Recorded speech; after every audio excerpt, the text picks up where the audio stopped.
been to some of the darkest places that I've been. It ain't going to get much worse than that ever again. You know what I mean? It's not. Everything's going to be all right. And I've got that sort of mentality now to it.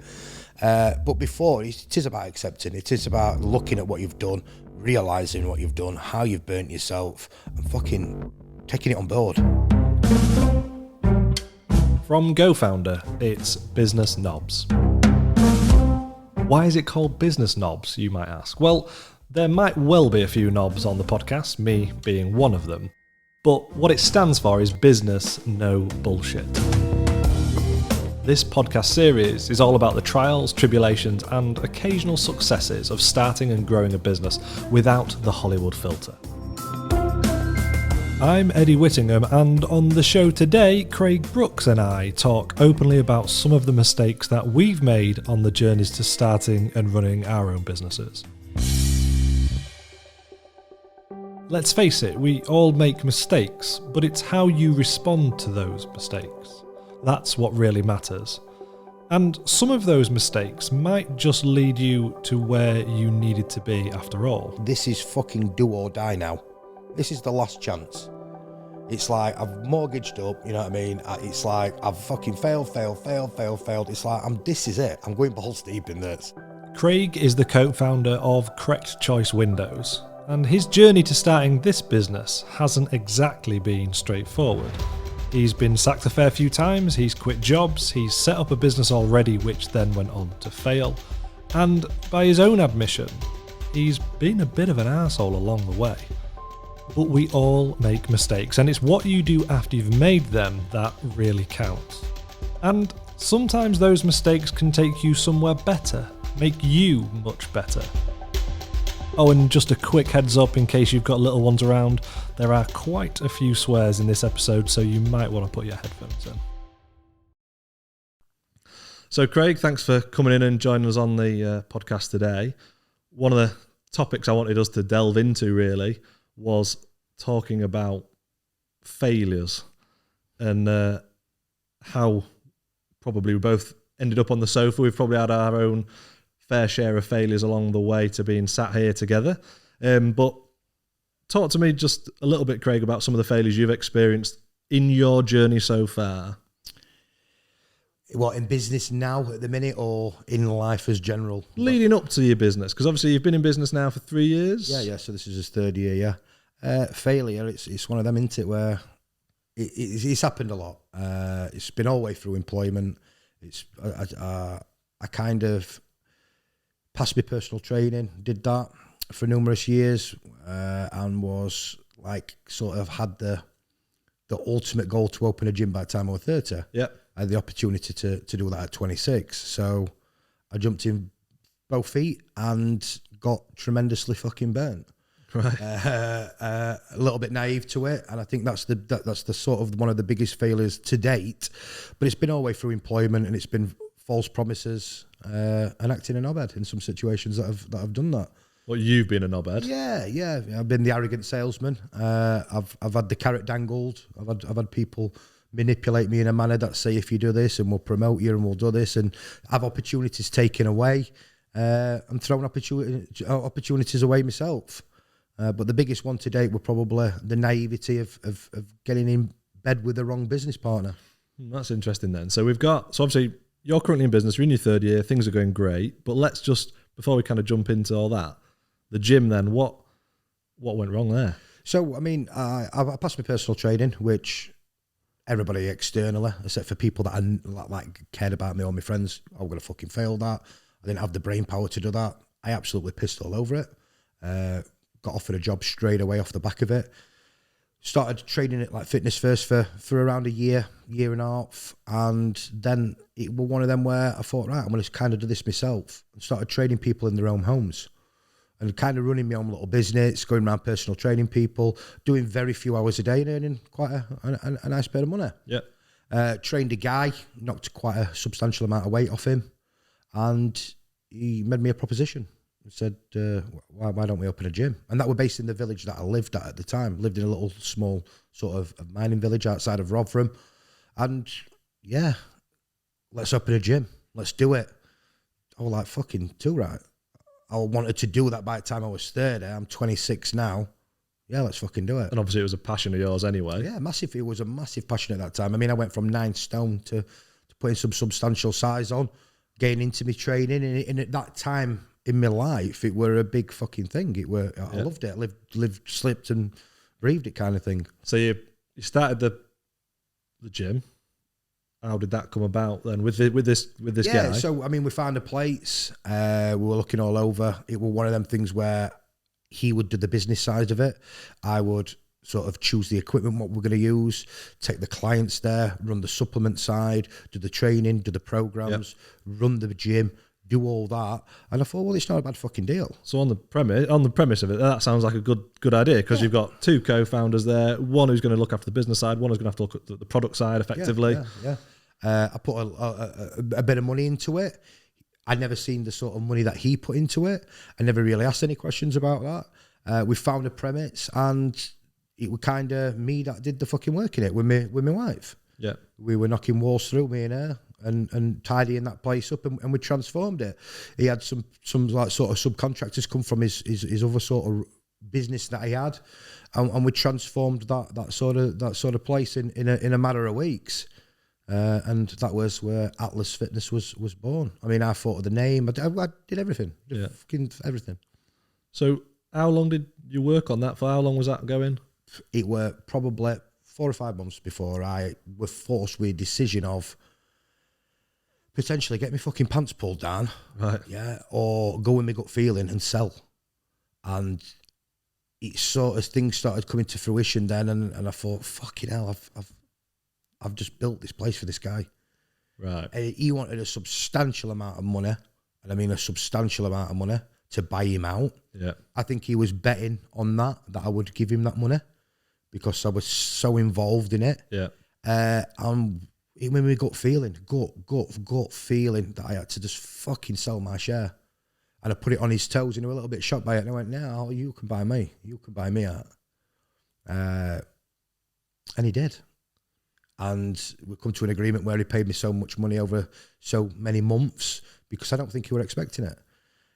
And that fucking ruined my brain. That was one of the biggest sort of knockbacks I've ever had because I was so involved in doing it, proving everybody wrong about passing my personal training, running that business, stepping out of fucking employment. Do you get what I mean? Yeah, it's a big gamble, that, isn't it, when you do. And he was just like, wow, I've done it again. I've told everybody that I'm going to do this and I'm going to achieve this, and I'm fucking on my arse again. So what, that moment where you fucking, you knew you had to, obviously you're going to get a little bit of money from it, but what did that actually make you feel in terms of, knowing that you're publicly going to have to share that you're no longer part of this gym and presumably go back to employment? It's honestly, you just think that everyone's laughing behind your back. I felt like I'd let my missus down. I felt like even my mum and dad. I mean, I lent some money off my dad. And they were like, fucking bad idea. Cheers, Dad. But he was saying it from start. Are you sure? But they backed me. I mean, I got a loan. I had a bit of savings, and I got this money together to do this, and I got it. I eventually paid it. I paid all that back from what I earned from my share, and still had a little bit.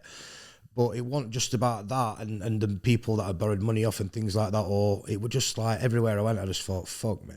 There's two angles to it, isn't there? Know what I've done, you know? Yeah, and there's two angles, isn't there? Because one's like the financial risk, and then you feel like you've fucked up because of that. Yeah. And then the second is that the emotional attachment. And I think we probably as business owners, I know I felt it, you think people are waiting for you to make a mistake. They fucking are. Do you reckon? I think that's the majority are. There's not many people that I believe, unless and I do that. I do now because I'm in with a different crowd of people and a different sort of mentality. True.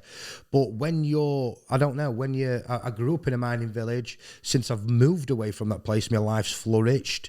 My mindset's changed. Everything's changed since leaving that place. But I think there's not many people that really stand at the sidelines and clap when you're fucking winning. That's interesting. I'm torn on that. I don't know. I think there's so many people I know who've been like really pleased and I don't know, happy to see success, like, have the success that, for example, I've had with my missus. But then I think there's a lot of people who are, they're not of that same mindset, and they probably do not want you to fail, but they're not going to be sad if you do. No, and yeah, I agree with that. They're not probably like, fucking get in, yes. Yeah. He's on his arse. But they're not there to come on, pal. You know what I mean? That's bad shit. I don't know. I've seen so many people drift away from me since I've been doing my business now. Since we're getting better at what I don't like saying successful because I fucking hate that word. But since we're doing all right, since we're doing all right, do you know what I mean? And you see people drift away from you. You see people lose the lack of wanting to support you. And I don't know. It's just one of them things that when that business failed, when I had to sell that business, it fucking destroyed my mental fucking health. Yeah, I'm not surprised. And what was your sort of missus's role in that? Full support, mate. She was. I mean, the woman's changed my life. Since I've met her, my life's flourished. She's brought out the best in me, and it's just one of them where, come on, Craig, pick yourself up, mate. I mean, she were working there. I even had her there. We had Jigger Pig fucking smashing walls through. You know what I mean? Yeah. And she were involved in it, and she even started. She were heavily involved in training back then as well. So you probably felt like you were. During that bit where it's all falling apart, you probably felt like you were massively letting her down. But actually, reality is, she probably didn't give a shit. She probably was just like, right, crack on. Let's dust yourself off, on to the next thing. It destroyed my passion for training. For fitness and, Destroyed it. Fucking destroyed it. Not for my own personal self. I mean, I lost a bit of timber again through stress and shit like that. But it was like, no, I'm not doing that anymore. Oh, fuck that. Yeah, I'm not doing a gym ever again. I get that. I'm not fucking training any clients ever again. And I was good at it. Yeah. My missus just stood by me. Never once rubbed it in my face. Never, which you'd imagine she wasn't like. But I know that there is couples out there what would get a lot of shit from it. Yeah, you know what I mean, I know this, but she just supported me. She just stood by my side. Yeah. So, but I bet a lot of it then was your own perception of what other people are going to think. 100%. Yeah, I've been driven by that probably for quite a long time, and probably the majority of my life. What other people fucking think. Can that be a good thing? I think it can be, but I've always been that guy that knew in his brain, I shouldn't be fucking doing this. I shouldn't be working for this knobhead. I shouldn't be working for these people. I'm better than this. I'm better than that. And I always try to force, you know, I mean, I've always known that there's something there. Self-improvement. Yeah, I just know there's something there. And I don't know, it's interesting. I think sometimes that there's positive and negative drivers sometimes. And I think the thought of failing and the thought of people's perception of you failing or even them wanting to fail can be both a positive and a negative driver. Yeah. So like in my job, it was probably a throwaway comment by a female partner at the law firm I was working at. It was a team meeting just as we were about to leave. They announced that I was leaving. And so obviously I'd made the decision. I just studied for 4 years, spent tens of thousands of pounds to become a solicitor, qualified. And then within 2 years of that, decided I wanted to jack it in like a fucking knobhead and start my own business. So obviously not a decision I'd taken lightly. So this female partner of the law firm decided, again, might have been a throwaway comment, but I didn't really appreciate. In this team meeting, she announced to everyone that I was leaving because, in her words, Eddie's decided he can't hack it. And he's like, well, I know you might well be saying that as a throwaway comment, but fuck off. It's cut steep, that, you know what I mean? Because I've not risked as much as I've risked financially and time and effort to study to then get somewhere to then jack it in. Yep. That's not what's happening. The fact is, I think I can do better than what I'm doing. And for me, my driver was I wanted to build my own dreams rather than building someone else's. You never change your perception. You never change her thoughts on you, though, and on that. She'll believe that, probably, no doubt. Probably. She'll believe it. And to be fair, fuck him. Yeah, no, I completely agree. But it was such a minor comment that she probably doesn't even remember making, but it just sticks in my mind quite a lot. And that's probably been a positive driver. It's don't get me wrong, super small driver. I haven't worked as hard as I've worked because of that, don't get me wrong. But it's one of them nice little, fuck you. Yeah, and I think about like my last CEO, I think he's another one that I think was a driver for me, because everything you did, no matter who it was, he was better than you. You would fail at it. Even from down to, I'm learning to play guitar, you'll never do that. Yeah, so relishing in failure. Yeah, just, you'll never do that. And it's just like, well, I fucking will, you prick. You know what I mean? Watch me.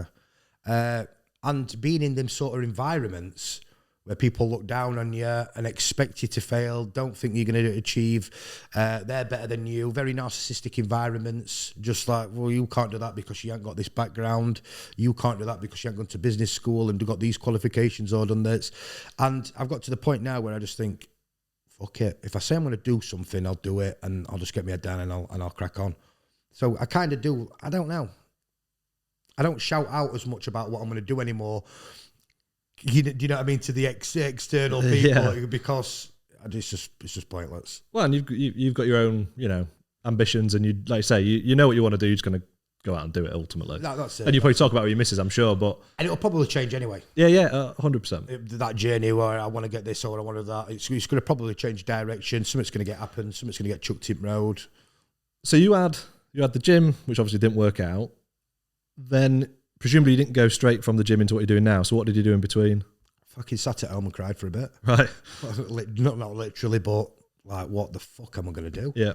I then found myself back in employment again. I've always had a sales background for the last probably 12 years. And I thought, right, I'll go and do what I'm good at again and go and sell. And was that with people you'd worked with before or somewhere completely new? Completely different. And it were a very, very sort of strange thing to come out of self-employment for 4 years and then go back into sort of looking for a job. And I think that's, for anyone starting a business, I think that's got to be in the top 3 fears. Oh, it's horrendous. Like, because that's the nightmare scenario. I've fucking gone out on my own. I've absolutely risked everything, and now I look a dickhead. It's and I've one got to of go the back into biggest demotivating things I have ever had to do, and that is put a fucking shirt back on and a tie back on to go and sit at a computer and make phone calls. Yeah. And now I'm not knocking anybody that does that. No, of course not. But for me to go from driving around in my car, personal training people, having my free time, being able to take my dog for a walk, when choosing these things, living and training and doing and breathing that passion that I had, then going back to fucking let's grab my packed lunch and I've got to go and park in an NCP car park and get fucking pay £12 to go to work. Have your pants down, you know just to park your car, and then go and work for some knobhead. Yeah. And I did, and I ended up working with a complete and utter prick. Right. And got sacked. What, dare I ask why? Is this a failure or is this a... Yeah, it's a failure because it was one of them where it's the carrot again. I went and I don't want to even get any promotion to the business. You know what I mean? I'm not even going to say the name, but they were running, started to open up in Sheffield. They was going to head up a campaign of 100 salespeople straight away. They're a well-known brand. I went through a 4-week or 6-week fucking recruitment process, was the first into the business. And first day, I got a woman fucking pointing at about my appearance and what are you going to do with these then in your ears? No, what you mean? Well, you need to sort them out then, don't you? Or don't come back. Sit on the computer on a phone? Yeah. So me again, then I'm thinking, fucking hell. Went home. And what's really interesting, so yeah, you've gone home. Did you take them out? I latexed them up. Got some latex glue and put them in my holes and just squeeze them together until I got some flesh-coloured plugs, because I was just fucking on my arse. Well, yeah. But that is a massive juxtaposition to being your own boss, isn't it? From literally, I can get up when I want and I can train you. Obviously, you got your expectations of clients, things like that, but you are in control to then being told you need to plug your ears in. It's just horrendous. And then I'm going home to my missus and saying, they're pulling these up already. Yeah. And my missus is like, you know what I mean, got me back again. Don't flip out. Because I have been a knothead in the past, you know what I mean? Don't flip out. Don't just think about what you're doing, what you're going there for, what you're going for, you know what I mean? And it's just like, great, yeah, I need to pay my mortgage. So you shut up, you go back into your shell, you go to work. She just on my fucking case all the time, until the point that I absolutely proved myself to be a top seller. And I was then going to go into leadership, blah, blah, blah. First fucking mistake I made. In office, you've gone. Right. I was like, wow. And that was 2 weeks before Christmas. No, 3 weeks before Christmas. 3 weeks before Christmas. And I just ringing Mrs. up in car again going, I've done it again. Soz. Should have married someone else. Yeah. Just like, right, okay, get your cell phone. Come on, Craig, come home. And that upset me. You know what I mean? Yeah. Because I was like, what am I doing with my life? Yeah, and I think one of the repetitive things I think about running a business is there's this compounding of stuff, and so running a business compounds in terms of pressure, etc. But even this is a good example where, you've had the failure of the gym, then you've had this job role which has not gone to plan. And then I got another one, and it happened again. Maybe you are a dickhead, Craig. You know what I mean? Maybe the pattern emerging. Something's wrong, isn't it? But yeah, and so that compounds, doesn't it? So then, I guess your feeling of being a failure is multiplying all the time, almost weirdly. Yeah, it's squishing your brain to pieces, mate. You know what I mean? And then I come out of that, and I just found myself in a room with two people on a phone a week later, 2 weeks before Christmas, selling solar panels. It were an absolute joker of a company. Like, I think one of them has just come out of prison, not been out of prison long. Same again, not judging. But the environment that I was in, it was just like, what the fuck is happening? Someone's really don't like me wherever if there's out up there or all like that, somebody really don't like me. And I was just like, I'm doing this again to pay my bills. And then I got another job, and I just got another job and just went through that process. And so what changed then to make you start the business you're in now? How did that come about? If you've gone through that process of failing. Well, I was in employment again after that. I got into another job for 2.5 years. It was like, I just destroyed sales director. I mean, like kind of not sales director, head of sales in his role, kind of outshone him. Kind of said to CEO, get rid of him because, you know what I mean, I can do it. I can do it. And he was like, yeah, but I agree. I don't think he's very good. He ended up getting rid of him. I built a team there. It was an all right environment. But he was that same guy. You're not going to play guitar. You're not going to do this. You're not going to do that. Kind of built a team. And I kind of seen business processes and different things and sort of, I've had all these failures before. I've been burnt all these multiple times. And this was like a different sort of tick in a box. How to make processes, how to do recruitment processes, how to recruit people, how to build learning how to build a business, really. And to learn these certain things and to be given a sort of the flexibility to do that. Well, it was one of them where don't go to work, go to work. You know what I mean? It was like, you can do this, but you can't do that. It was just, do you know what I mean? It was like heavily fucking micromanaged by him, but we're writing these processes. I was still getting these people in. I was still giving him the opportunity of saying, I think they should have a job. Okay, if you think that. Yeah. And it went on to that. And I was there for about 2.5 years. And then I had to hand me notice in. We'll come on to that in a second. But so what's quite interesting there then, so you've actually had a beneficial arrangement there where you're in employment, but you're actually learning how to run elements of a business. Yeah. And I think that's really important. So one of my failures probably, I was in the police. I joined the police at 18, very young. Obviously went on to spend a lot of money studying to do law and a lot of time and a fucking lot of effort. And I remember sitting down for the first day, you have to do various seats in law as like a trainee. I sat down on the first day at a desk. Definitely nothing to do with the people. People were fine, but I just didn't enjoy it. And I knew immediately. I sat down for the first day and I kid you not, it just was that moment where you think, fuck, what have I fucking done? Like, I've gone from a job that I actually enjoyed, albeit there's a lot of shit in the job. You feel it inside though, don't you? Yeah, exactly. Inside. And I was just sat there at this desk and I thought, fucking hell, I'm going to be sat at this desk for the next 30 years of my life. Yeah. And that's when it started ticking over in my mind that I can't do this. But, fucking hell, that's a failure. I've spent a dickload of money, spent loads of time, and now I'm sat in a career. Or is it a massive, massive sort of part of your character now, a learning curve? Well, probably. Is it a failure? Did you fail at it, or did you choose to go, I don't want to do that? Yeah. Which you did. Mate, a bit of both. I think in hindsight, if I'd have had bigger balls when I left the police, I should have tried to maybe join a startup. I think maybe in the back of my mind, I've always wanted to maybe run a business, whether I've admitted that to myself or not. I should have joined a startup. And the reason why I say that is similar to where I think you've learnt those lessons in that period of time, what have helped you probably build your business.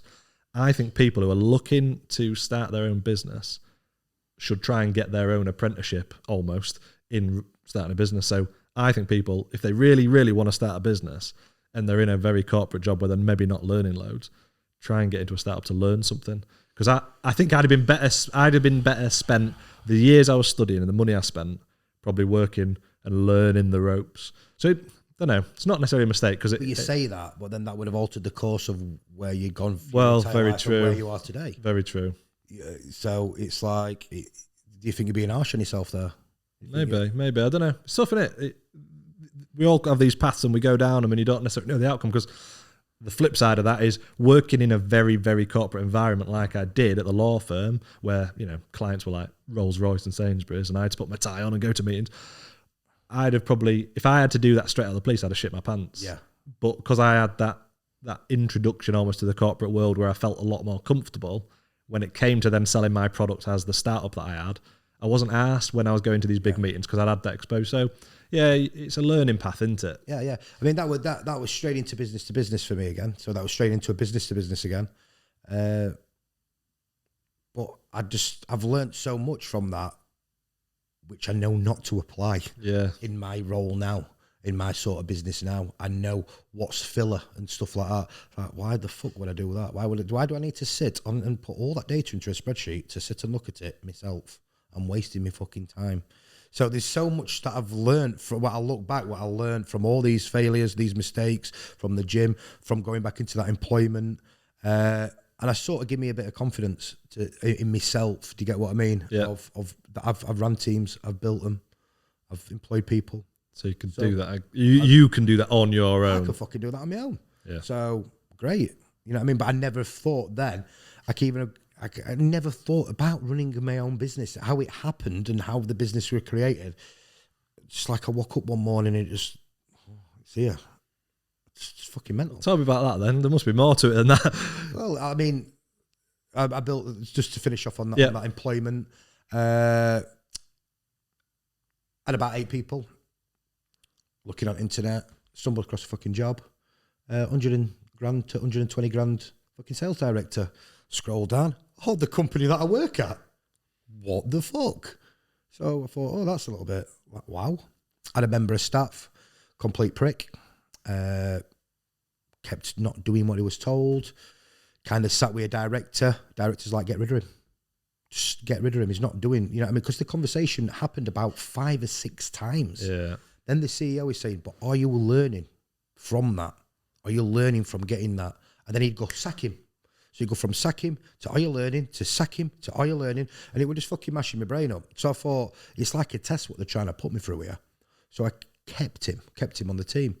One day, just walked in office, says, I can't fucking work with him as a prick. I can't work with him anymore. He was failing. He was going to get sacked due to performance anyway, due to everything. And he kind of just put it on me and walked out. Right. And then the CEO put it on me. All right, we need to investigate this. So I'm like, fuck off. I'm like, don't you dare. Yeah. You know what's been going on. We've been talking about it for months. You know what's been going on. I'm gonna have to look at this. And then all of a sudden they're looking for somebody where I just built the teams. And, do you get what I mean? It's like I've done all the legwork. I've basically done the legwork. I've stumbled upon, I know you're employing for somebody. Where am I going to be when this person comes? Well, you'll be working underneath them, Craig. It's like, fuck off. Yeah. And then it was like, right, we need to investigate this. And it just come to a point where I swear, fuck off, I'm done. I just went, I'm done. I'm not going through any disciplinaries. I'm not going through anything. I'm not doing any of that shit. You should have me back. I've been here 2.5 years. I'm like, I'm done. So you shut the door there, and then how have you opened the door in? I'm having the windows and doors done. Right. I'm having the windows and doors done. I can't be sold to. I don't believe. Well, I can, but I can't. Obviously, but I can't. It annoys you. Yeah. I looked for somebody because I know double glazing is absolutely horrendous. It's got such a bad name. So I looked. Somebody did the research, found right. I'm using this guy. He come round. Don't give me any sales shit, mate. Just tell me how much it is. All right, no worries. Still a bit of a wide boy. Signed the agreement. I was like, wow, for the quality of the stuff that this guy basically we're promoting. I was like, yeah, that's awesome. Me and my wife were like, wow. Do you want a job? You can tell you're a salesman. I'm like, well, funnily enough, last week, I ain't got a job anymore. So yeah, I'll have a job, please, if you don't mind. And he went, right, come out with me. And we'll have and tell me what you think. Double glazing will change your life. That's what he said to me. That's one hell of a line. Tagline for the business. Double glazing will change your life. That's what he said to me. Come out with me, I'll give you an opportunity. More I got to know him, more I realised he was an absolute fucking con man. Right. Absolute, just blagger. Absolute knobhead. He had such a potentially good business that he had multiple fitting teams, so people, you know what I mean, wanted to go to him, looked into a little bit deeper, to close his business 3 times. Right. You know what I mean? Yeah. There's been different variations of his business. Obviously didn't see that. Felt a knobhead again because I've gone into something else again. Yeah. And when I was learning to sell and learning all about these products, it were like, this is fucking do or die now. This is the last chance. It's like I've mortgaged up, you know what I mean? It's like I've fucking failed. It's like, this is it. I'm going balls deep in this. Really learned about it. Started selling, and I was just really good at it because everything he taught me, I did the opposite. I'm not doing that. And I just kept and did my own thing. Met my business partner. We were both sat in a van. I used to go fitting with him in day to learn how these products went in. Yep. To learn everything about it. Because like I said, last chance again. I've got to make this work. And we both just looked at each other one day and we're like, we work for a complete prick, don't we? And you're like, yeah. And it just every day then that happened every day. He's so talented at what he does, but so laid back. Yep. Such a nice guy, laid back. And we're just going along for a ride. So talented. And it was like, Mark, why haven't you got your own business? Because I don't know where to start. I'll fucking do it with you. Let's go for it. See, and again though, if you went have had the failure of like the gym and all that sort of stuff, you wouldn't have known where to start, would you? So you'd have been in exactly the same shoes he's in. Is it not knowing? We met. True. Yeah, we'd never met. It was just one of the moments where I looked at him and went, "Why don't we fucking do this yourself?" And you're like, "No, fuck that." And I'm like, "Why haven't you done it, you mad head? Why you mad bastard? Why have you not done this before?" You're like, "Because I don't know what I'm doing." And I'm like, "Right, I'll do marketing, I'll do sales, I'll run business. You do fitting. You eventually build some teams." You're like, "Oh, I don't know." And I'm like, "Come on, let's just do it." Let's do it. We fucking did it. We opened a Facebook page. That was the first thing. We're driving around. Madhead Windows. We won't rip you off Rinders. Thinking all of the stupid bollock should have names. kept that name. That'd be but you know what I mean? The stupid names. We won't scam your windows. We won't pull your eyes out windows. Yeah. And they were like, correct choice. Yeah. And you're like, wow. Sounds a bit better. You're like, wow, that's should have called it Craig's Choice. Yeah, it's a bit selfish, isn't it? That's where it come from. He called us into his office. He was like, I've seen you've opened a Facebook page. Like, God, did you not even tell him? No. Brilliant. No, because we just couldn't. We were just one of them where we were earning. I'd say that's a mistake, Craig. It is what it is, isn't it? Yeah. That's one of his favourite sayings. When you've seen somebody, showing an 89-year-old man how to transfer £10,000 out of his bank account before a job's complete, and you can hear it, and you and your business partner now are looking at each other going, "What is happening?" It's criminal. We were like, we can never ever be a part of that, man. No. And we just looked at each other and we discussed it. I tried reporting him to like trading standards. They won't take me complaint. And they're just like, I can't. You're a knobhead. You're just a vile person. You don't need people like that, do you? And we had to do it. I had him, Mark, who's super skilled, so skilled, unbelievable. I had me, what's just like, mate, you've got to start doing something with your life here, pal. I know that I was capable of doing it, but I've got to do it. And it just landed. It just flourished from nowhere. So it's interesting, isn't it? Because the statistics of people starting up a business is horrific in terms of how likely it is that you're going to fail. And obviously, in some respects, you've been part of that statistic because you had the gym and that didn't work out and so on and so on. But by that failure, sometimes that is obviously a good thing, isn't it? Because you wouldn't now be running the business you're running with a decent, co-founder and doing good without having fucked up all that time. No, 100%. And then the mentality changed to there is no failure now. That's interesting. So do you think you had an opening of maybe this could fail when you were doing the gym? 100%. 100%. Probably you've always got that. You've always got that in your head. You've always got that. But why aren't you now? Because there's no option.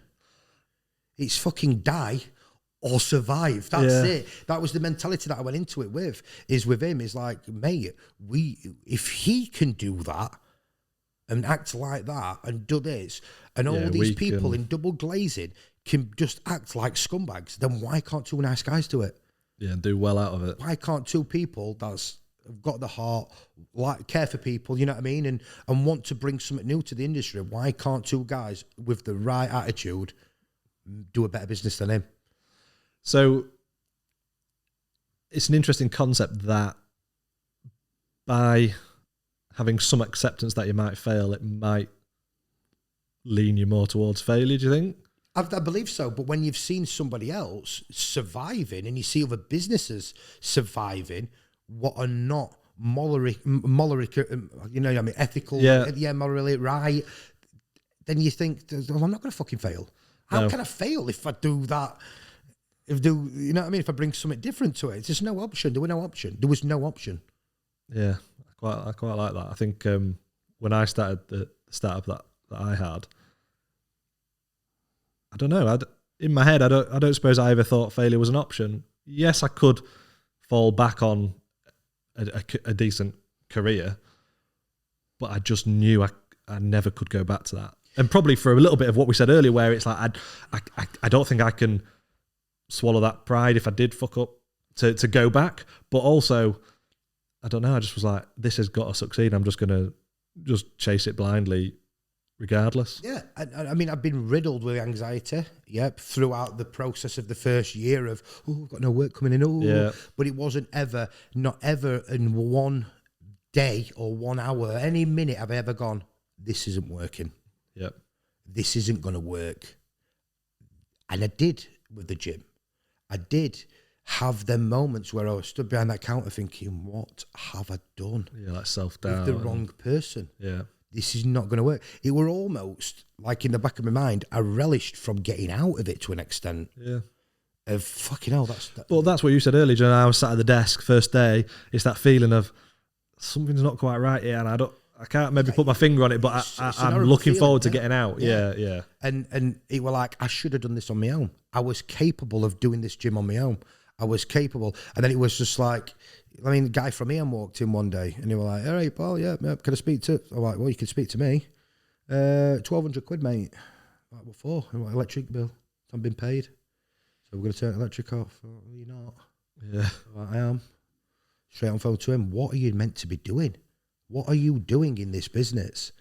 And it were just them moments all the time until it come to a point where I probably, even though it destroyed my mental health as such, I'd rather been out of that than still be there now, letting him cream off my... Yeah, your hard work. Yeah. 100%. Do you think people should be scared of failure? I think it depends how extreme it is. Yeah. However, I'm not going to go onto this podcast, but I've been in a very dark place for a number of years over that. I've come out of it and I'll never go back into that again. And I think there is always a lesson to be learned, but I don't think anybody walks around with a little black book going, oh, I failed there, so we'll remember that and I'll never do that again. It's just the process that you go through. And I think you've got to feel pain. You've got to feel pain and discomfort to truly learn from something.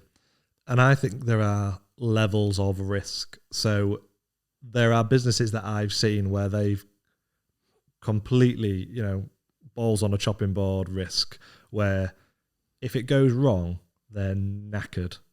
And I think that pressure of what could potentially be a failure there is ridiculous. Yeah. Whereas I think, for my business, there was a risk it could fail, but it was probably a little bit financial, a lot of personal pride. But actually, did I risk loads? Well, not really. I risked putting my career back. I risked some money. I risked my time. I risked my pride.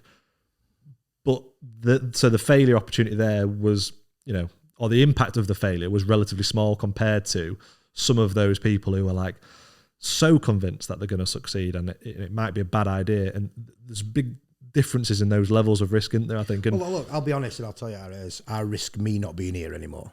Wow. That's probably the level of risk I had. That's how I felt. That's me being open about that. That was the risk on the risk meter. It was me. Where was that in your journey? Sorry. That was when I got to opening my own business. Yeah. It were like, fucking mate, this is it. And that's how I felt, because I was that depressed and that sort of anxious and that of going through all this shit. that's how it felt. It was like, I can't continue. I cannot continue. This has got to work. This is, and now over the number of years, it's pulled me out of that sort of depression, that anxiety. And now my business is going to work. I feel we're established. And now the risks can be very calculated. Yeah. I'm in charge of the risks. I feel like I'm in charge of it. I feel like I've got it on a reins. Do you get what I mean? Yeah, definitely. I'm not going to wake up tomorrow and not have a business. Yeah, you're not going to wake up tomorrow and make an absolute mental decision, which risks everything. Yeah. No, I'm not going to. I can go away for a week on holiday and I'll still have to obviously do my emails and things. But my business is still going to be here. And I've kept it on short reins. And I've you know what I mean? I've treated it like a baby. And I think that's what you've got to do. You've got to nurture that and deflect them risks. And we've been very calculated. Well, I have in the way that I've run this due to the past experiences. Yeah. And so you've been on a fairly up and down journey with both employment failing, gym failing, etc. Is there anything you'd change from that? When I look back on it now, no. Because I wouldn't be here where I am today. I always said to my missus, fucking watch what happens. Watch what happens. Watch. I'm telling you now. And I've said it time and time again. She must be like, fuck's sake. It's like the ninth time you've said Searches that. on the phone. Look what happens. It's about 1 million text messages. Yeah, look, but watch what... she's always believed in me. I've always said I'm going to achieve something. I love that. And I think that is the element, and it encapsulates sort of that idea of people who will go on to do all right, because you've got to have that sort of belief and drive in yourself. If you sort of sat there thinking, I don't know, it's probably not going to happen, is it? No, it's not going to happen, no. I mean, my mum and dad, very, very great parents, you know what I mean? Dad were very strict when I was growing up. Mum, very loving, could never do it wrong, complete bastard, we were a child. But they were always them. They've got a nice house, job, no massive risks, because they're old school. So when I'm telling them about, I'm going to do this, like, fucking, again, something else, really. Well, yeah, mate. Just get a job, and just get a job, right? And just pay your mortgage and save up. That's a really interesting one as well, because I've got amazing parents, very supportive, very loving. But yeah, I kind of felt a bit like that, like, oh yeah, so I've just been a copper for however many years. Yeah, I'm gonna start studying law, and they're like, right, but you didn't go to uni. Yeah, I'm gonna do that now. Yeah, but you're 24, whatever. Well, yeah, I can do it now though, can't? Well, yeah, you can, but you're gonna get yourself in a load of debt. Yeah, but I'll just do it anyway. And then obviously did all the work, and I went, yeah, so about that being a lawyer, Mum, that you've just told all your pals about and you're probably bragging about, I'm not going to do it anymore. I'm going to start a business.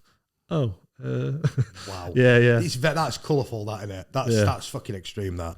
And it's just the same with me. Another great idea. A little bit Del Boy, you know what I mean? Yeah. This time next year. But yeah, they've always like, all right, okay. Supported me. But all right, okay. Get a job. Get something steady. You've got a wife and you've got a mortgage now. You know what I mean? You have a nice holidays and just get your head down. Yeah. And it's like, no, there's something not right in here. Yeah. For me to make me want to do that. And there'll be people listening, I think, now who thinking about starting their own business, or maybe they're already on their own journey already, but they'll be thinking, yeah, there's something not right in my head that makes me want to quit security and go into something that's really, tumultuous. It's one of them feelings that if you sat at home, and I mean, it's dangerous, but it's whether or not you truly believe in it. If you sat at home on a Sunday night and all your weekend's gone great, and then you realise that you're going to work on Monday and your fucking stomach sinks and you go, oh, wow. And you get up in the morning and you think, oh my God, what am I doing? Driving down, there's something not right. There's something not right. And I'll say this a few times over the coming sort of series and that, but I am flabbergasted, genuinely, at the amount of money people can make from anything. Whether it's super niches or anything. Like, I think I had such a sheltered view of that, particularly working in the public sector for as long as I did.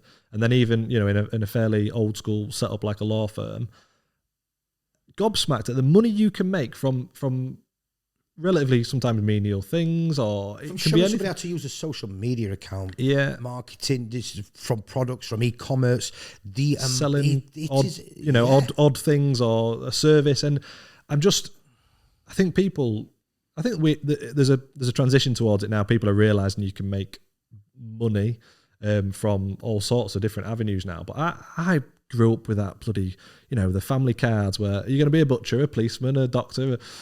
And I just think there's so many. I were in a woodyard at 15. My dad were like, "You got 2 weeks to get a job." It's like, I've just left school like the day before. Got 2 weeks to get a job where you're at. It obviously wouldn't be, but it was just that old school of, right, I better get a job. Got one that day. Yeah. You know what I mean? First one. I can chop wood. Just in a woodyard driving forklifts at 15 and fucking using nail guns. It's just not allowed now to do that. So I've always had that work ethic ingrained and stuff like that into me. But it is amazing what people make money out of, and I think it comes down to that knowing, that not, and belief, and hopefully taking on board if they're in a job and they've seen, shit being done wrong. That's good. You can learn from that. You don't have to start a business and completely fuck up a business to learn from. You can learn from even what you're in, what avenue you're in. I will never be employed ever again. Ever again. You're not employable, Craig. You've been sacked 3 times. But I'm not employable. I'm not. And that's what I've found now. I feel like I've found myself. Yeah. I feel like I've found me. I'm starting to get, like I said, mentally, it did a lot of damage for numerous years. But now I feel like I'm coming out of that now and finding myself. But it's interesting, isn't it? Because it did the damage because that's not suited to you whatsoever. Yeah.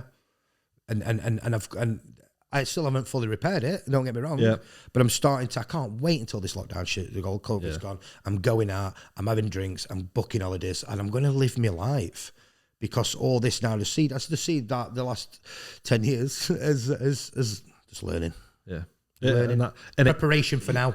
Yeah, and exactly that. And like we spoke about earlier, and we could talk about whether things are mistakes, and there may be mistakes in isolated view, but in the fullness of the journey, it's exactly that. It's part of the journey, and you and I wouldn't be sat on this sofa now without doing those isolated mistakes, and that's part of it. And I think for anyone listening, if they're thinking of starting a business, they shouldn't be afraid to fail. The statistics say they probably will, unfortunately, but it's about giving yourself the very best chance of success. I see a lot of stuff to do with mindset, though, about having a bulletproof mindset, and I think some of that's fucking dangerous. I do. Because it's not accepting what you've done and what you've been through, and it's brushing it off, and it's being ignorant to it. And sometimes it's ideological because, don't get me wrong, there are certain people who will benefit from maybe doing a mood board. That sort of stuff on me is a complete waste of fucking time, because I need to spend time earning money and building it rather than thinking about what might happen, because it doesn't work like that. I mean, like the law of attraction and all these sort of little things. Don't get me wrong. When I was fucking deeply depressed and fucking I looked at all these sort of different methods to try and pull me out. And there's certain things that I've just gathered from everything, which I just took my own little thing from it. And it's helped me in a way where is like, fucking hell, I've been to some of the darkest places that I've been.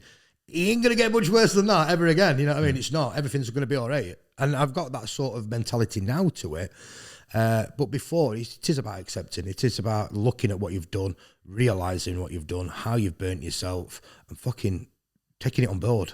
Yeah, put it into practice. Yeah, definitely. And not being like, bulletproof mindset, just brush it off all the time. You can't have that sort of... And I think, importantly, keep learning. Because...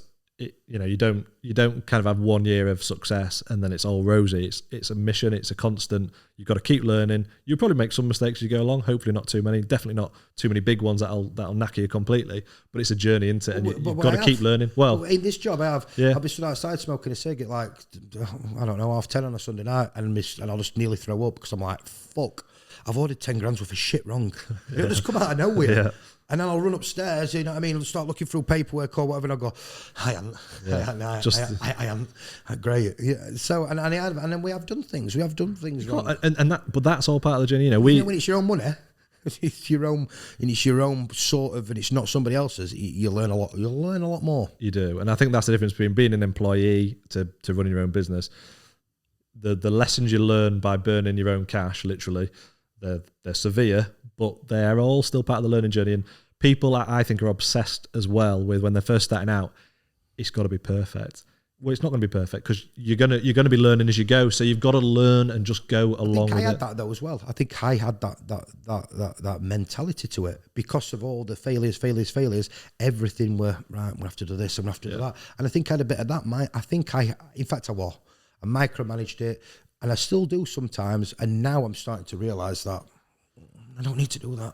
Yeah. I don't need to be as intricate as that. I don't need to care as much about that. That's a finer detail that I don't. But without that, I don't think I would have got it to a stable position where it is now. Yeah. And these what I've said. Yeah, I've failed, but there's all these certain things that I've took these little things out of and learnt from it, and also grown myself. I changed my own attitude. Big believer. I was never a people person when I was a salesman. When I was a salesman and this hardcore salesman and this top seller that I've been through, and I have been, I was a very arrogant twat. Right, fair enough. And a complete prick because I was the top seller. So I'm better than anybody. I rule that business. Yeah. That's it. And I had that mentality, and now I'm a people person, massive people person, because I've took myself out of that environment. And also you do mimic other people who you work with. Yeah, you do. You mimic management. You mimic that if they can come like a complete wanker, then I can, because I'm earning them a lot of money. So my perception of all my mentality has changed. I'm a people person. I'm all about looking after people and giving as much as I can. And I think that's a good one to kind of summarise with.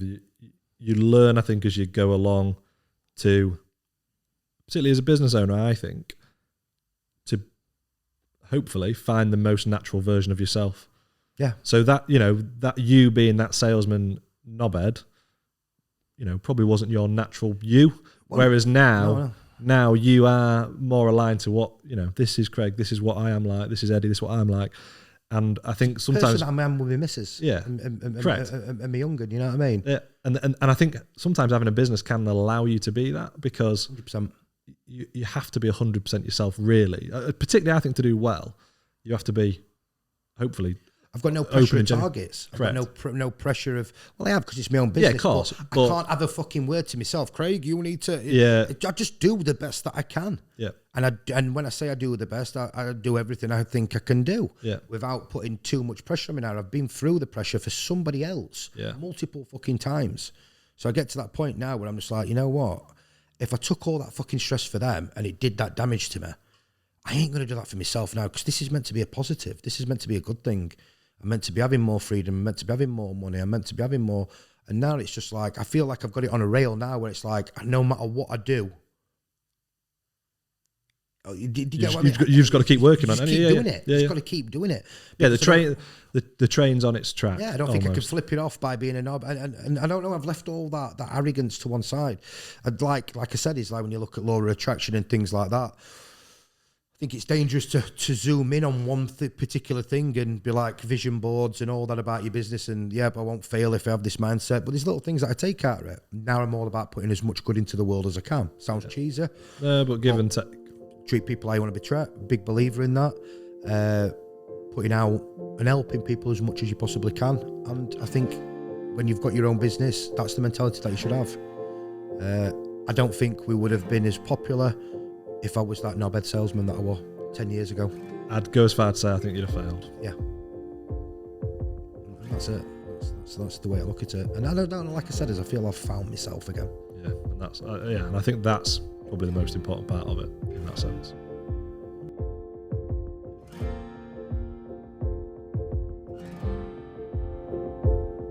That's Craig Brookes, co-founder of Correct Choice Windows.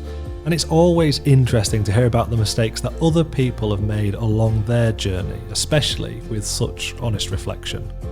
So do you learn from them? Can you come out of the other side stronger? Can you be a better person for it? It's all about what you do with those mistakes you've made along the way, because that's what really matters. Provided you've learned from them, they're all part of getting you to where you need to be, and I'd love to hear about some of the mistakes that you've maybe made on the journey to where you are today. Thanks so much for listening to this episode. You can subscribe wherever you get your podcast, and you can also find out more about how we're helping businesses get started without the BS over at gofounder.com. A A special thanks to Craig Brookes and of course to you for listening to Business Knobs from GoFounder.